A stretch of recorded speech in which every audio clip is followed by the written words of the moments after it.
Hello everyone, welcome once again to LV Amor Vlogs, and this is your friend Lou Amor. Today, magtuon tayo how to budget. Sakto ba yun? Pag-aralan natin paano mag-budget. So this is my monthly pension.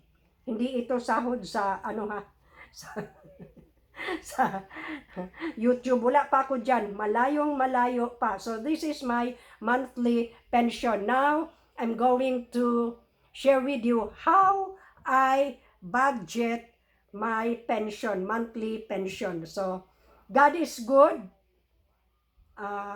Binigyan naman niya ako ng pension ko. Monthly pension. Pinaghirapan ko to. No? As a PWD, naghirap ako, nag-aral, nagtrabaho, until ito na. Wala na akong trabaho ngayon. Kaya nga, busy sa vlogging to while away an idle hour as a PWD. So, ito na. This is 28,000. Of course, nakuhaan na ni gahapon sa akong pamangkin. Binili niya ng mga fruits. Kasi birthday. No? Yo. So, yun. 28,000 na lang ito. So, ganito ang pag-budget ko, no? So, first, the 3,000, i-ano ko talaga yan. I have to get 3,000. This is for my tithe. This is for my tithe. Kasi, this is 10% of my pension, so, isauli ko ito sa Panginoon. This is not mine. This, it belongs to God. So, tabi yan. And then, I have a kasambahay, 4,000 ang kanyang monthly, yaya ko. So, 4,000 para sa kasambahay yan. Ganito ako mag-budget. So, tabi yan. And then the next, may mga bills naman ako. Water bills, sa wifi. So, ito lang ang budget ko para sa mga ganyan-ganyang mga salarin. And then, kasi may mga maintenance ako na medicines, medyo mahal-mahal naman. So, ang budget ko talaga every month is 5,000. 5,000. Of course, hindi naman ito uubusin ko. Ano lang. Pero, ito talaga ang budget ko for medicines. 5,000. So, itabi ko yan. No juggling of funds.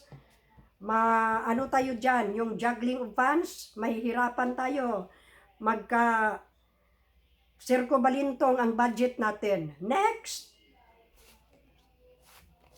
Kuha ako ng another 5,000.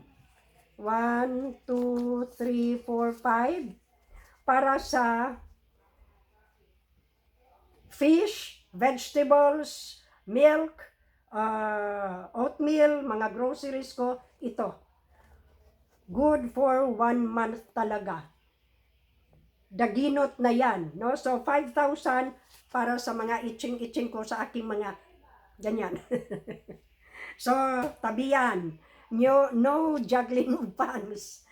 Tapos, 1, 2, 3, 4, 5. Ito naman, 5,000.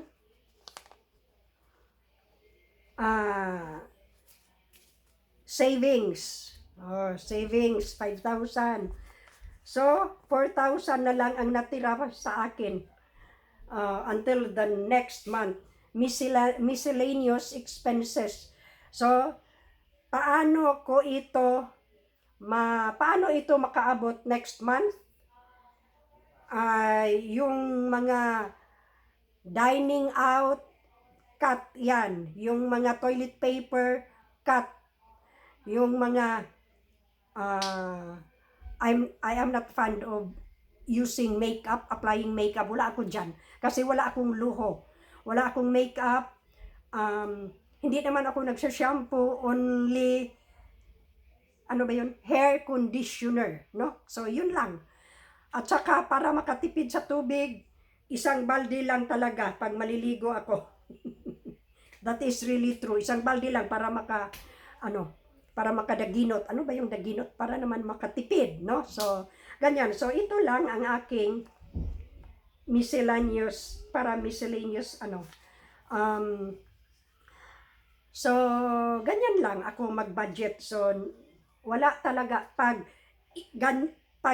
amount na ito ay para dyan talaga. Pag may somebody wants to borrow money from me, kunin ko sa savings ko, and then 1,000 lang talaga. No more than 1,000 ang ipahiram ko. Kasi pag ayaw niyang magbayad, hindi ako ma-stress. Hindi ako maano sa kanya. Sabihin ko na lang sa sarili ko, okay, sa kanya na lang yon, no? Para hindi ako ma-stress. So, ang mai-advise ko naman, huwag kayong magpautang, magpabaylo more than 5,000. Depende yan. Kung medyo malaki-laki ang puso, sige, pautang kayo ng 20,000, 30, 50, pag may pera kayo, pero huwag kayong ma-stress. Sapagkat not all people are good payers. That is real talk. Totoo yan. Totoo yan. So ako, pag may somebody will come to me na gustong manghiram, ito lang talaga. Ito lang talaga. Pwede hindi na bayaran. Pero ito lang talaga. So, yun, ang budget ko, pag may mangungutang, sa savings ko yan, pero 1,000 lang. Hindi talaga ako magpauto-uto sa mundong ito.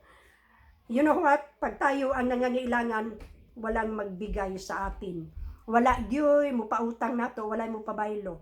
Pero kung ang uban na gani, ay, adto ko ni so-and-so kay, ang ilan na yung reason kung single since birth, kagaya ko single since birth, ang reason sa mga tao, ay si ano ang hiraman natin kasi walang gigastuhan. Ano ba yan sa Tagalog?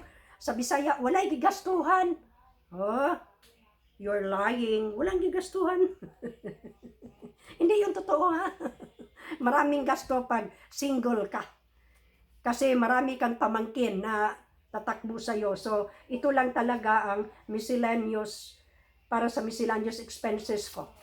Damit, hindi ako masyadong bumili ng damit kasi kahit 2 years pa, hindi pa ako maghuhubad.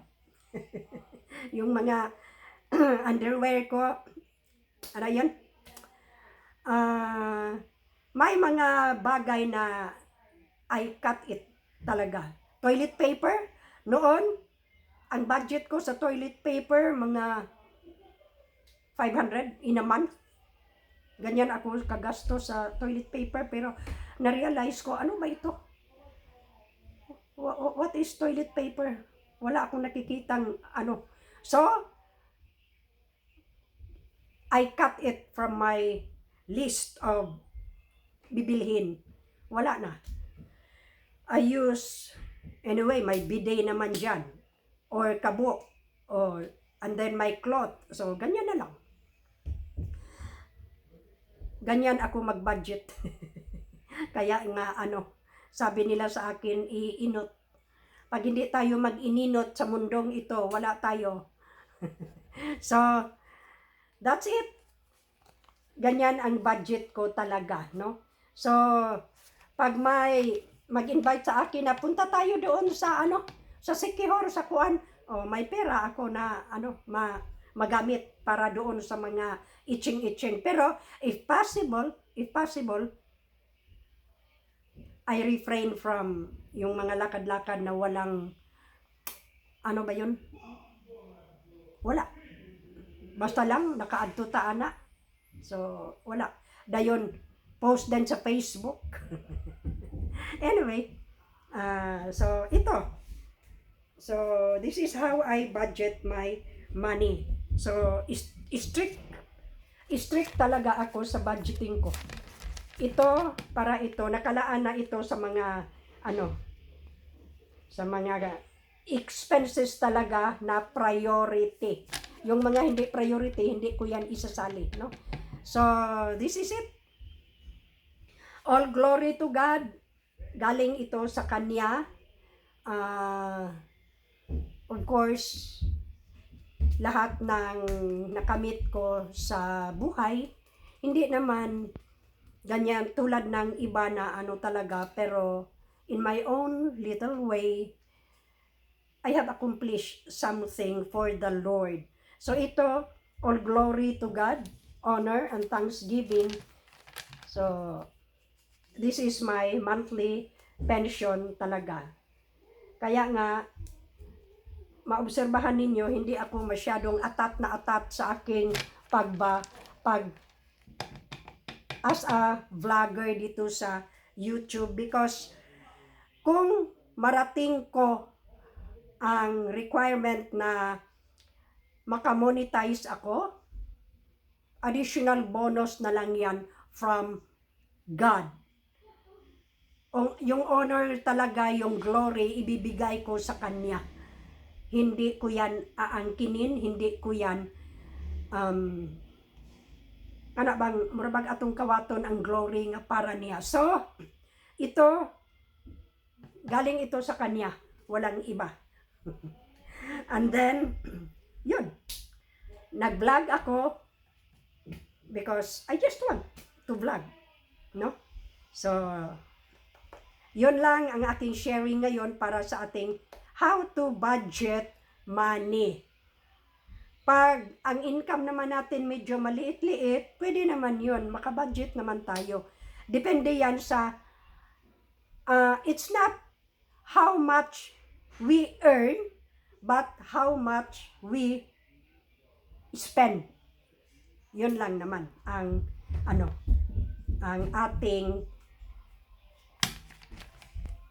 problema dyan. Pag gastador tayo, kahit na 1 million ang income natin, hindi yan aabot sa next month, no? So, ganyan lang. Nakatago ako sa kwarto para walang mamaylo sa akin. Just kidding. Kidding aside. Hindi naman ako ganyan, no? And so, this is all for now. I hope nakashare naman ako ng something na ma-learn naman nating lahat, no? Tungkol sa pera, paano mag-budget ng pera, no? So, if you like the content of this video or this channel, feel free to subscribe. Have a good and godly day, everyone, and until sa sunod nako nga pag-vlog. Please remember, God loves you and me. He cares a lot. All glory, honor, thanksgiving to you, Lord, to you alone. Bye-bye and take care, everyone. Have a nice day.